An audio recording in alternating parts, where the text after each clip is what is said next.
unarmed black man during a traffic stop. Now, in the video, we see former trooper Jacob Brown repeatedly strike Aaron Larry Bowman in the head with his flashlight as he begs the officer to stop. We want to play a portion of that footage for you now, but a word of warning, what you're about to see may be hard to watch. I never did nothing. Give me your hand. Give me.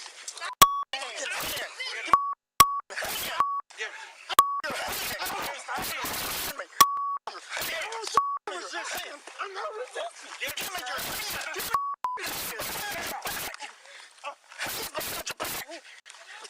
I ain't messing with you. Give me your hand. Give me your hand. Okay. Whew. Former Louisiana State Trooper Jacob Brown is charged with federal civil rights violations for attacking Larry Bowman. He, along with his civil attorney, Denisha Banks-Miley, and defense attorney Keith Whidden, joined Yodit back in August to talk about what happened that night. The public is just now seeing this horrific crime that was perpetrated against you by this officer 2 years ago, but you've had to live with what happened to you and are having to relive it now that your case has become a national conversation. So I've got to ask you first, how are you? I'm all right. Just watching it then did something to me. Do something to me every time I watch it. I'm sorry about breaking down. I'm sorry about breaking down watching it, but it do something to me every time I watch it. It's like I relive it every time I watch it. You know, I just want justice done for it.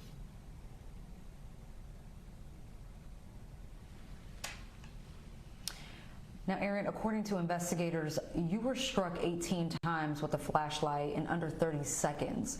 When you were pulled over for that very minor traffic violation, did you ever think that you'd be in the situation that so many of us find ourselves in when encountering police? Oh man, I ain't think that what happened would happen. You know, when he stopped me, he asked me, did I have anything? And I told him no. Asked me where did I just come from? I told him from the store. So he searched.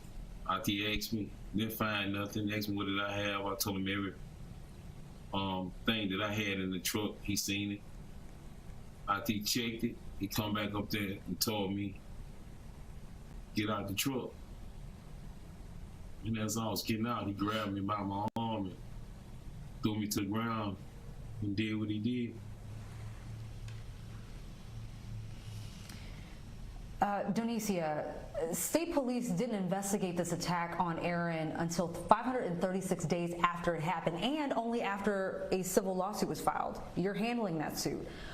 One, what took so long? And tell me, were you in possession of the body cam footage before the suit was filed?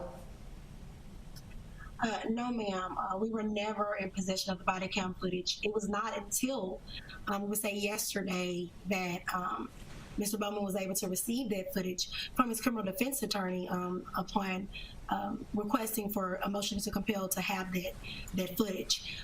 It took 2 years for Mr. Bowman to even view the footage, which was June last month.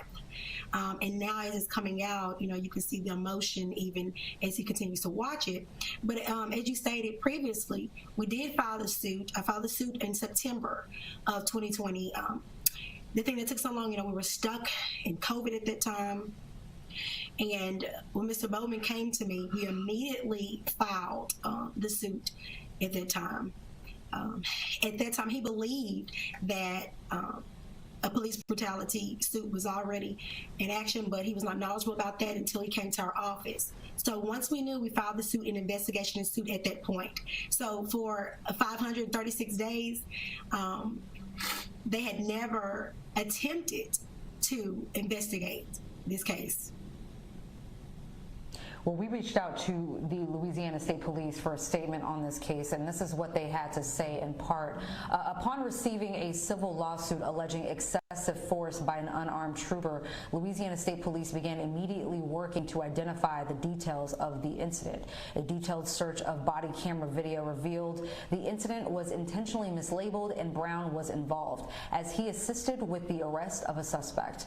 Louisiana State Police detectives obtained an arrest warrant for Brown and placed him into custody. All right, Keith, let me bring you in now. You're defending Aaron against several pending charges he's facing, which we'll get to in a few minutes, but you were initially told there was no body cam when in fact there was.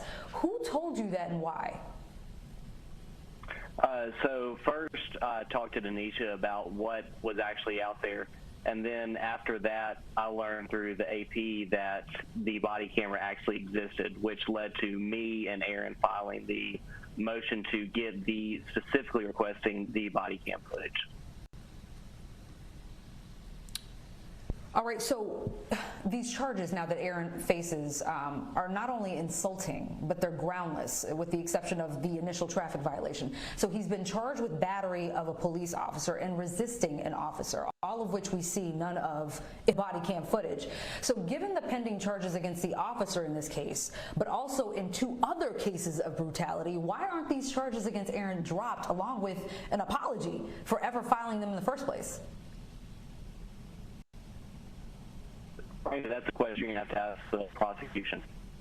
I can't answer that question. I'm not going to attempt to answer it on behalf of the prosecutors. So has the prosecutor, were they ever in possession of the body cam? My understanding that the prosecutor learned about the body whenever I made a phone call to him and said, hey, there's a body camera and I need it. And he said, really? And I said, yeah, and I'm going to file a motion to get it. And I think that he learned of the body camera basically around the same time that I did. Which is inexcusable. All right, Donicia, where does the civil suit stand currently? Well, now we're still very much so in the early stages. Because the suit was remanded back to state court, which is where we are now. And we're currently awaiting a hearing that we have in January of 2022. It's going to be an exception hearing filed by the defense in this matter. So now we're just in the discovery phase. And we're very much so just trying to move forward. We're hoping that there'll be some type of that a federal grand jury will convene and then ultimately have a federal indictment. We're hoping that the very fact that this footage is out, is open, people know what's going on, that this will help push what we need to have done, because it's been over 2.5 years, or almost, to say the least. Tell me how this whole thing has impacted your life and those around you. Yeah, it's been impact on me a lot.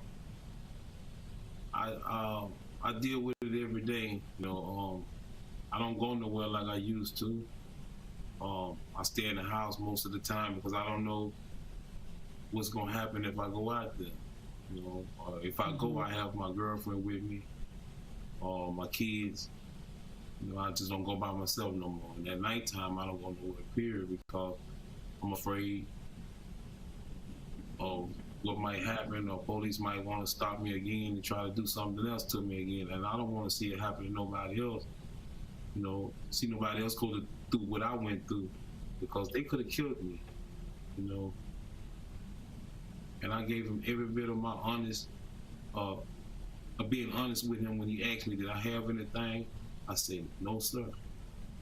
Could I check your car? Yes, sir. And he still continued to do what he did to me. You know, in the office that was there in the area, they just stood back and watched. The ones that hold me down, beat me, ain't try to help me or nothing.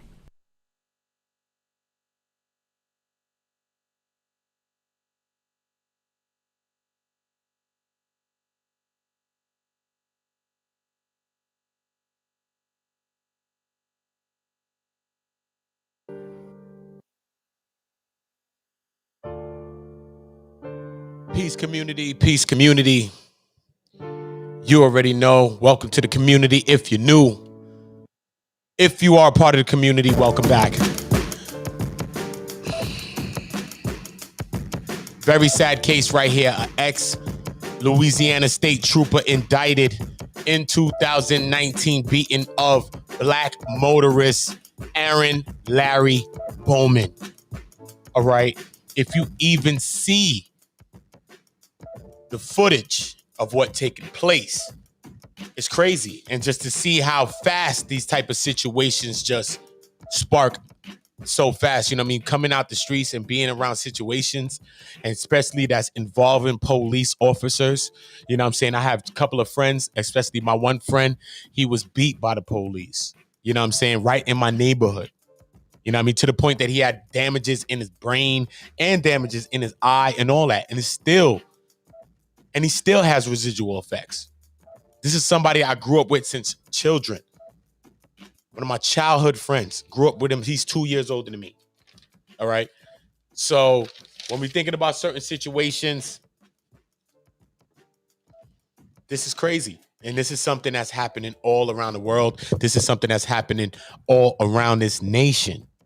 This is a serious matter. You know what I'm saying? We know that, you know, he was asked to check the truck. You know what I mean? They checked the truck and figured all of those things out.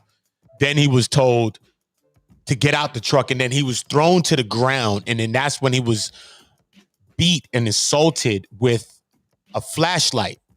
They also said, I think it's alleged that the officer had a couple of other assaults as well on his jacket as well. He had these things as well. All right.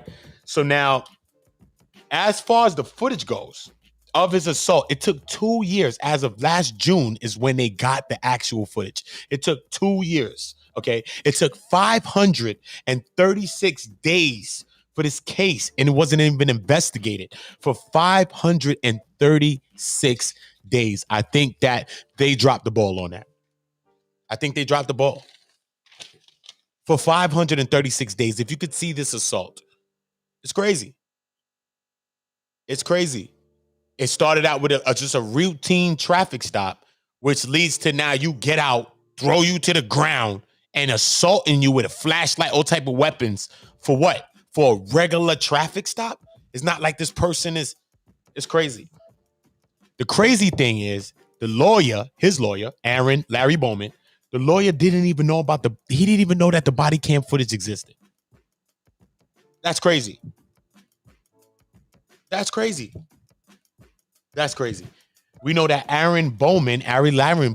Larry Bowman, he also received severe injuries to his head. All right. We also know that there's an exception hearing that's put on for 2022. They said they got their fingers crossed in that, but that's just them coming to plead their case and whatever and put together everything like that. You know what I'm saying? Aaron says, though, and when asked how does he deal with this situation, he says that, he deals with this situation every single day. It's very hard for him. It's hard for him to go outside, and especially at nighttime. He don't want to go outside and be driving around because he don't know if he's going to be stopped. Even walking around, he don't know if he's going to be stopped. And coming from the community where sometimes it's like that, like I've been wrongfully arrested multiple times, you know what I mean, just for being in my neighborhood. You know what I'm saying? He said that he usually goes out with his wife and like his kids, and if that, he's like usually always in the house. You know what I'm saying? Because these things, you develop PTSDs, you develop trauma.